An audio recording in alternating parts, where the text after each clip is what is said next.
Do you want to know? Well, I think that we လာပါရှင်ရိုးရိုးလေးမှပြန်လဲကြိုဆိုလိုက်ပါတယ်တန်စင်ပုံစံဖန်တီးမှုလေးကိုပြုလုပ်ဖို့အတွက်ဟိုတနေ့ကတော့လေကျွန်တော်က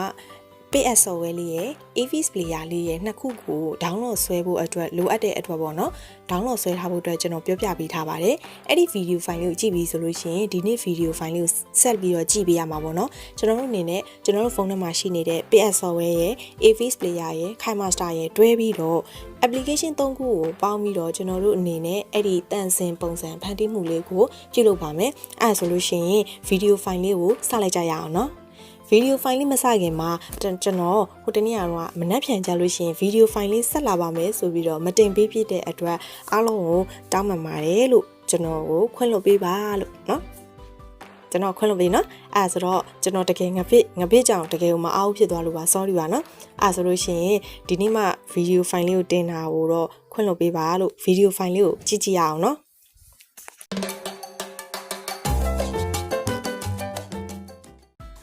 တန်စင်ပုံစံဖန်တီးမှုလေးကိုပြုလုပ်ဖို့အတွက်ကျွန်တော်တို့ဖုန်းထဲမှာရှိနေတဲ့ Pit App ရယ် Avee player ရယ် KiMaster ရယ်အဲ့3ခုကိုလိုအပ်ပါတယ်။မနေ့ကတော့ကျွန်တော် download ဆွဲခိုင်းထားပြီးဖြစ်တဲ့အတွက်ကျွန်တော်တို့ဖန်တီးမှုလေးတွေကိုပြုလုပ်ဖို့အတွက်စလို့ရပါပြီ။အခုပထမဆုံးအနေနဲ့ Pit App ထဲကိုစပြီးတော့ဝင်ပါမယ်။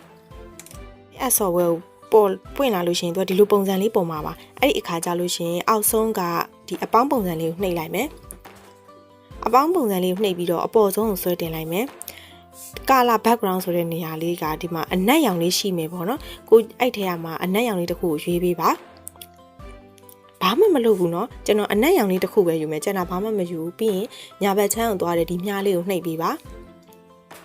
ပြီးရင် save လုပ်ပါမယ် save ပါမယ် done ဆိုလို့ရှိရင်ရပါပြီ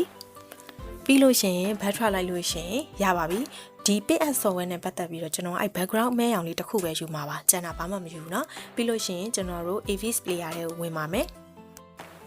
ကျွန်တော်တို့အနေနဲ့ Avee player ထဲဝင်လိုက်လို့ရှိရင်ဒီလိုပုံစံမျိုးကိုမြင်ရမှာပါအဲ့ခါကြလို့ရှိရင်ဘယ်ဘက်ချမ်းမှာရှိနေတဲ့ဒုတ်ချောင်းလေး၃ချောင်းကိုနှိပ်ပေးပါ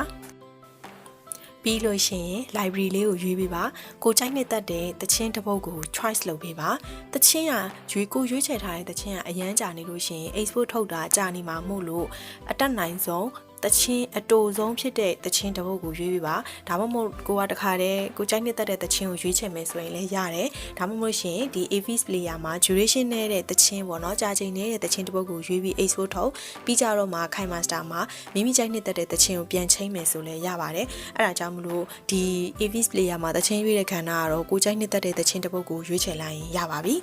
ဒီလိုမျိုးရွေးပြီးလို့ရှိရင်ဘယ်ဘက်ချမ်းလေးကိုရွှေ့လိုက်ရင်ရပါပြီကဲတန်စင်ပုံစံလေးကိုရွေးဖို့အတွက်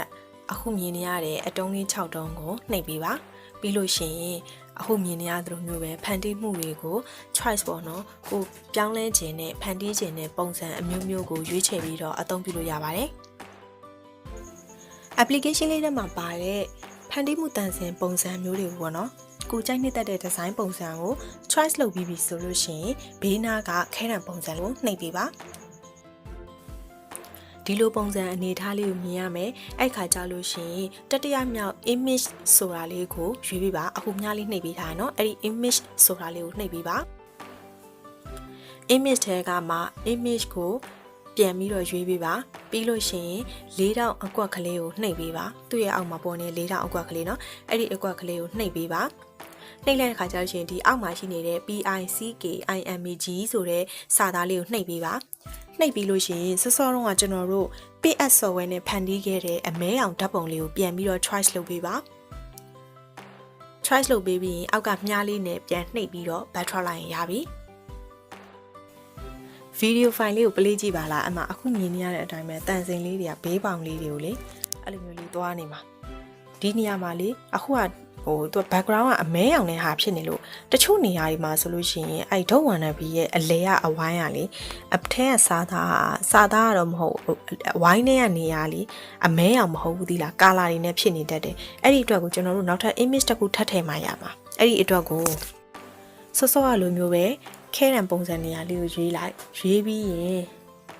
၄ခုမြောက် image ဆိုတဲ့စာသားလေးကိုနှိပ်ပေးပါ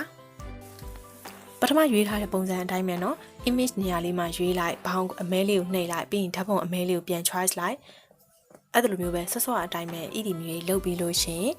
်ဓာတ်ပုံဖန်တီးပြီး choice လုပ်လိုက်ရင်ရပြီပြောင်းလဲသွားတဲ့ပုံစံကတော့ဒီဓာတ်ပုံရဲ့အတွင်းရောအပြင်မှာရောဒီတန်စင်ပုံစံအမဲပဲကြံခဲ့မယ် ED မျိုးနေရာတိုင်းကအမဲရောင်ပဲဖြစ်နေမယ်ဒါပြီးလို့ရှင် export ထုတ်လိုက်လို့ရှင်ရပါပြီဒါမဲ့ကျွန်တော်နောက်ထပ်တစ်ခုထပ်ပြပေးမယ်ခဏလေးနော်တန်စင်ပုံစံလေးတွေရွေးဖို့အတွက်အကွက်6ကွက်အတုံးလေးကိုကျွန်တော်ရွေးလိုက်တယ်နော်စောစောတော့အမဲရောင်ဖြစ်နေလို့ကာလာလေးနဲ့ကျွန်တော်လုပ်ပြခြင်းလို့ဒီမှာကာလာလေးနဲ့ကျွန်တော်လုပ်ပြမယ်နော်ပြီးလို့ရှိရင်ခဲတံပုံစံလေးကိုရွေးပြီးတော့ image ထဲမှာစောစောတော့လိုမျိုးပဲအမဲဆိုပြီးတော့စောစောတော့ပြတဲ့အတိုင်းပဲအမဲပုံစံလေးနဲ့ရွေးလိုက်လို့ရှိရင်ရပြီတိစေချင်တာကစောစောတော့ဆိုလို့ရှိရင်အမဲရောင်ပေါ်မှာအမဲပဲမြင်ရတယ်အခုဒီပုံစံကြတော့အလဲမှာအဝိုင်းလိမ်မော်ရောင်ဖြစ်နေတယ်เนาะအဲ့ဒါကိုကျွန်တော်သိစေချင်တာတွေ့လားအခုဒီမှာပြောင်းလဲသွားပြီတွေ့လားအပြင်ကအမဲကတော့အမဲရောင်ပဲဒါပေမဲ့အလဲကအဝိုင်းကအဝါရောင်ကျန်ခဲ့တယ်เนาะအဲ့ဒါကြောင့်မလို့ image ကိုနှစ်ခါပြောင်းတာเนาะ image ကိုနှစ်ခါပြောင်းရတဲ့အကြောင်းအရာကအဲ့ဒါကြောင့်မလို့ပြောင်းတာပါစောစောတော့ပုံမှန်ကြတော့အမဲရောင်နဲ့ပါတဲ့ဟာတွေလည်းရှိတယ်တချို့ကြတော့လည်းဒီလိုမျိုးပုံစံရှိတယ်အဲ့ဒါကိုကျွန်တော်သိစေချင်လို့တမင်တကာဒါနောက်တစ်ခုကျွန်တော်ထပ်လုပ်ပြရအောင်เนาะအထက်ကလိမ်မော်ရောင်ပဲကြံနေသေးလို့နောက်ထပ် image တစ်ခုကိုထပ်ယူပြီးတော့အခုလိုမျိုးပဲ image ထဲမှာပစ်အပ်ထဲကနေပြီးတော့အမဲပေါင်ထပ်ယူပေးတာ image နှစ်ခါယူရတဲ့အကြောင်းရင်းကအဲ့ဒါကြောင့်ယူပါနော်စောစောတုန်းကမသိတာလို့အခုဆိုမှသိတာပါတွေ့လားအလဲကအဝိုင်းလေးပါအမဲအောင်ဖြစ်သွားပြီနော်တချို့ project တွေမှာအဲ့လိုမျိုးဖြစ်နေတယ်အဲ့ဒီအတွက်ကိုအကုန်လုံးအမဲအောင်ဖြစ်မှကျွန်တော်တို့ရဲ့ဖန်တီးမှုတွေကအဆင်ပြေမှာဒီနေရာလေးမှာလေအခုကကျွန်တော်တို့ကတန်စင်ပုံစံကဒီ application ထဲမှာပါတဲ့အတိုင်းပဲဖန်တီးထားတာเนาะကျွန်တော်အခုဒီမှာပြထားတဲ့ဓာတ်ပုံမှာဒီ bar တို့ blur effect တို့ဘာတို့အဲ့ဒီဟာတွေနဲ့ဖန်တီးလို့ရသေးရเนาะတန်စင်ပုံစံကိုအခုကခဲရောင်လေးဆိုပေမဲ့အရောင်မျိုးစုံပြောင်းလဲပြီးတော့ဖန်တီးမှုလို့ပြုလို့ရတာရှိတယ်ဒီ video file မှာ duration အရန်ကြာနေမှာဆိုလို့ကျွန်တော်မပြတော့เนาะapplication က auto ပါတဲ့ဟာကိုပဲကျွန်တော်ထည့်သုံးထားတယ်နောက်တစ် file မှာကျွန်တော်ပြောပြပေးမယ်เนาะ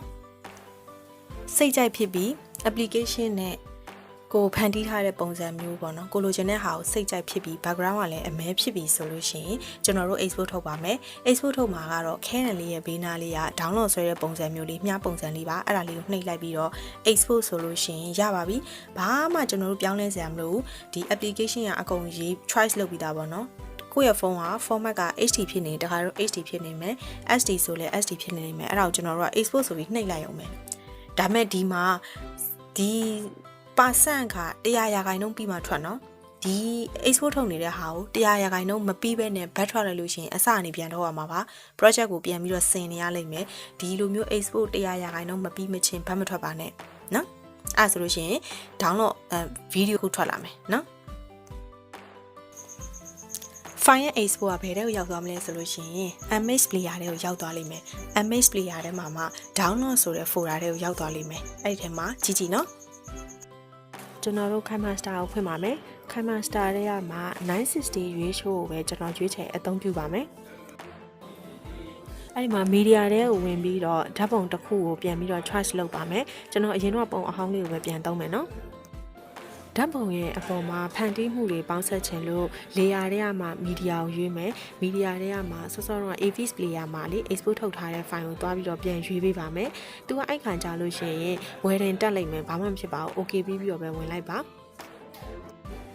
ကျွန်တော်တို့က background အမဲရောင်နဲ့လုပ်ထားမှာမဟုတ်လို့အခုဒီမှာအမဲရောင်နဲ့မြင်ရလိမ့်မယ်เนาะသိလားကိုလိုချင်တို့မျိုးအကျဉ်းအကျယ်လုပ်ပြီးတော့ကိုဖန်တီးခြင်းနဲ့ထားခြင်းတဲ့နေရာမှာထားလိုက်ပါเนาะ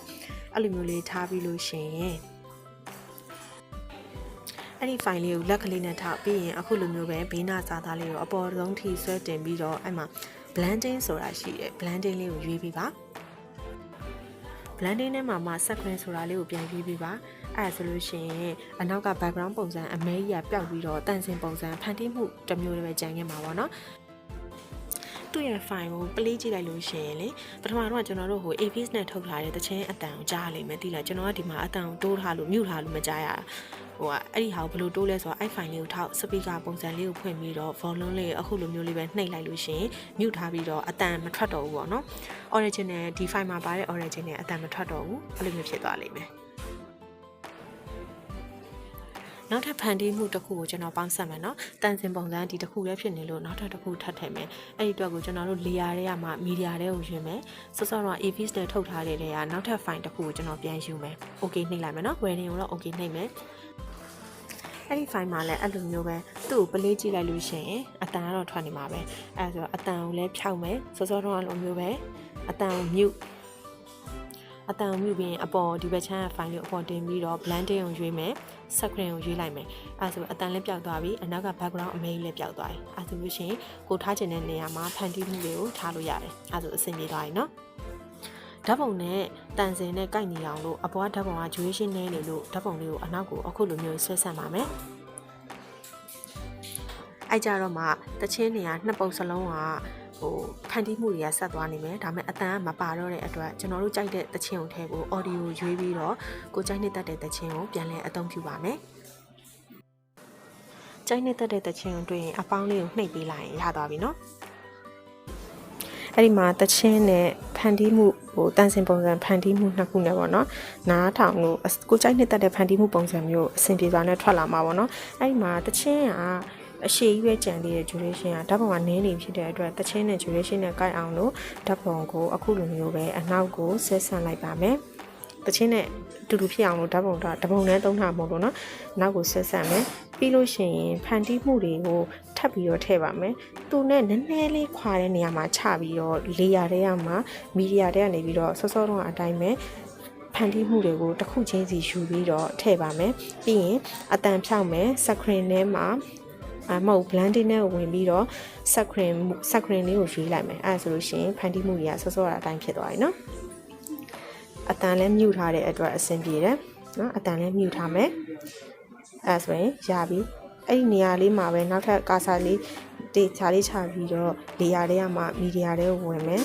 စောစောတော့ဖန်တီးမှုလေးကိုထပ်ယူမယ်ဖန်တီးမှုလေးကို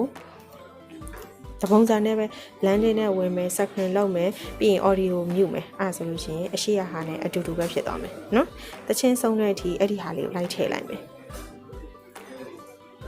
တချင်းနဲ့ဓာတ်ပုံကတော့ပြီးသွားပြီ effect ကများနေတဲ့အတွက် effect ကိုထောက်ကက်ကြီးပုံစံ train လေးနဲ့အနောက်ကိုဖြတ်ဒီဟာလေးကိုထောက်ပြီးတော့ကက်ကြီးပုံစံနဲ့အနောက်ကိုဖြတ်လိုက်ရင်ရသွားပါပြီအဲဆိုလို့ရှိရင်ကျွန်တော်တို့အနေနဲ့ export ထုတ်လိုက်ရင်အဆင်ပြေပါပြီဒီခမန်းစာ file ကိုဖန်တီးနေတဲ့အချိန်မှာလေအနောက်က background အတန်လေးတွေပါနေတဲ့အတွက် sorry ပါလို့တောင်းပန်ပါတယ်လို့เนาะ file ကလေမနေ့ဖြန်မှာတင်ပေးမယ်ဆိုပြီးဒီနေ့မှတင်ပေးဖြစ်တဲ့အတွက်လည်းတောင်းပန်ပါတယ်လို့ကျွန်တော်တကယ်ကိုအဆင်မပြေလို့ပေါ့เนาะအခုက